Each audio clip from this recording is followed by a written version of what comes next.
এই মুহূৰ্তত মই উপস্থিত আছোঁ ঢকুৱাখনাৰ নামনি বৰ্ষামুখত আৰু নামনি বৰ্ষামুখৰ যি ধনঞ্জয় টাইড মৃত্যু হৈছিল বেংগলোৰত আৰু সেই ধনঞ্জয় টাইডৰ মৃতদেহ ইতিমধ্যে আহি নামনি বৰ্ষামুখত উপস্থিত হৈছেহি। এটা কথা উল্লেখ কৰিব লাগিব যে বেংগলোৰত কৰ্মসূত্ৰে গৈ বহিৰাষ্ট্ৰ বেংগলোৰত কৰ্মৰত হৈ আছিল ঢকুৱাখনাৰ নামনি বৰ্ষামুখৰ তিনিজনকৈ যুৱক ধনঞ্জয় টাইড, ডক্টৰ টাইড আৰু নীৰেন্দ্ৰ টাইড।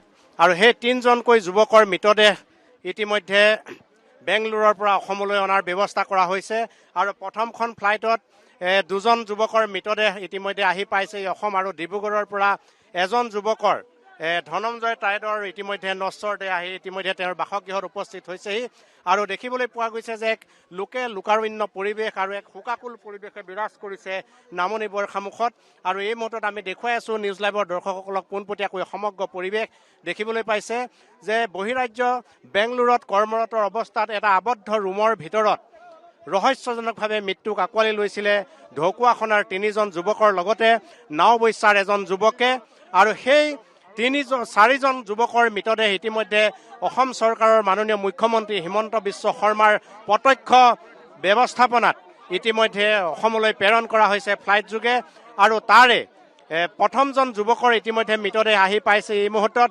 আৰু আমি দেখুৱাই আছোঁ সমগ্ৰ পৰিৱেশ দেখিবলৈ পাইছে নামনি বৰ্ষামুখত ইতিমধ্যে আহি পাইছেহি আৰু মৃতদেহক লৈ যিহেতু চাঞ্চল্যৰ সৃষ্টি হৈছে আৰু ইতিমধ্যে পৰিয়ালৰ লোকে প্ৰকাশ কৰিছে যে এই মৃত্যু সহজ মৃত্যু নহয়। বেংগলোৰৰ চিকিৎসক কৰ্তৃপক্ষই যদিও প্ৰকাশ কৰিছে যে কৈছে যে এই কেনেদৰে মৃত্যুক আঁকোৱালি ল'ব লগা হ'ল সেই কথা তেওঁলোকে প্ৰকাশ কৰিছে। আৰু ইতিমধ্যে দেখিবলৈ পোৱা গৈছে যে আহি পাইছেহি বেংগলোৰৰ পৰা ধনঞ্জয় টাইডৰ মৃতদেহ আৰু এয়া আৰক্ষী প্ৰশাসনৰ লোকৰ সৈতে ইতিমধ্যে ইয়াত আহি পাইছেহি আৰু কেমেৰা পাৰ্চনে দেখুৱাব সমগ্ৰ পৰিৱেশ দেখিবলৈ পাইছে। এয়া ঢকুৱাখনাৰ নামনি বৰ্ষামুখত এয়া ধনঞ্জয় টাইডৰ মৃতদেহ ইতিমধ্যে তেওঁৰ বাসগৃহৰ চোতালত আহি পাইছেহি আৰু তেওঁৰ পৰিয়ালবৰ্গই তেওঁৰ মৃতদেহ চমজি লোৱা পৰিলক্ষিত হৈছে। এয়া দেখিবলৈ পাইছে এম্বুলেন্সৰ পৰা ইতিমধ্যে যি নশ্বৰ দেহ ধনঞ্জয় টাইডৰ নশ্বৰ দেহ এয়া এম্বুলেন্সৰ পৰা নমোৱাৰ ব্যৱস্থা কৰা হৈছে। ঘিলামৰা আৰক্ষীৰ সহযোগত বৰ্ষামুখ যি আঞ্চলিক TMPK আৰু নামনি বৰ্ষামুখ যি গাঁৱৰ ৰাইজৰ সহযোগত এয়া মৃতদেহ নমোৱাৰ ব্যৱস্থা কৰা হৈছে।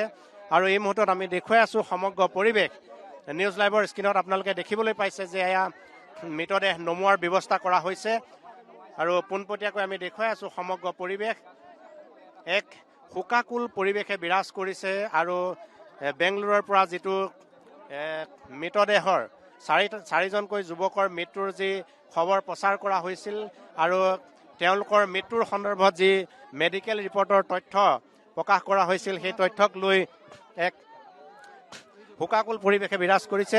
পোনপ্ৰথমে মই অসমৰ মুখ্যমন্ত্ৰী জনপ্ৰিয় আমাৰ হিমন্ত বিশ্ব শৰ্মা ডাঙৰীয়াক ধন্যবাদ জনাইছোঁ। আমি তেখেত নহ'লে আমি ইমান সদূৰ বেংগলোৰৰ পৰা আমি আনিবলৈ সক্ষম নহ'লোহেঁতেন। পুনৰবাৰ তেখেতক ধন্যবাদ জনাইছোঁ। লগতে আমাৰ বেংগালুৰুত ছ'চাইটিৰ আমাৰ অদৌ মিচিং ছাত্ৰ সন্থা TMPকে যথেষ্ট আমাক সহায় কৰিছে। লগতে আমাৰ স্থানীয় আমাৰ বিধায়ক নৱ কুমাৰ দলে ডাঙৰীয়া প্ৰত্যেকটো মুহূৰ্তত তেখেতে আমাক খবৰ ৰাখি ইতিমধ্যে আমাৰ এজন আমাৰ মৃতকক আহি পালেহি আৰু দুজন আছে, বাকী দুজন আছে। দুজন এতিয়া বৰ্তমান ডিব্ৰুগড়তে আছে, আহি আছে, আমি খবৰ পাই আছোঁ। হয়, কাৰ আহি পাইছে? সেইটো আপোনাৰ ধনঞ্জয় টাইট, তেখেত আৰু আমাৰ এই হালমৰাৰ বাসিন্দা, নামটো মই পাহৰিছোঁ, দুইজনে আনিছিলে। এতিয়া আমাৰ আৰু দুজন আছে বাকী আহিবলৈ ইয়ালৈ। এতিয়া আমাৰ নিৰঞ্জন টাইট আৰু আমাৰ ডক্টৰ টাইট।